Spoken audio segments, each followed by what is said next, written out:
कलङ्कः कस्तूरी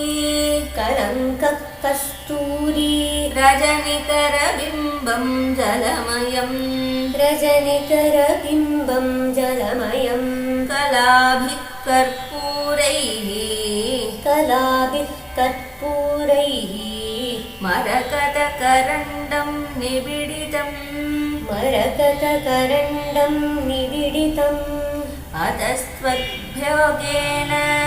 अतस्त्वद्भोगेन प्रतिदिनमिदं रिक्तकुहरं विधिर्भूयो भूयो निबिडयति नूनं तव कृते पुरारातेरन्तः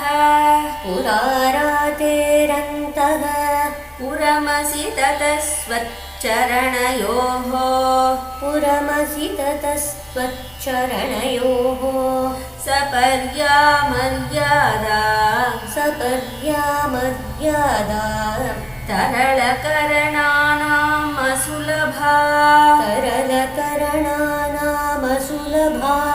तथा ह्येते नीताः शतमुखमुखाः सिद्धिमतुलां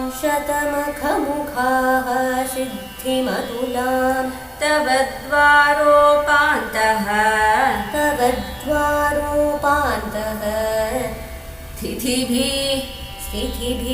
ஸ்திதிபி வராது, ஏன்னா நம்ம பாந்தஹா சொல்லிட்டோம் இல்லையா, அதனால திதிபிரணிமாத்யாபிரமராஹ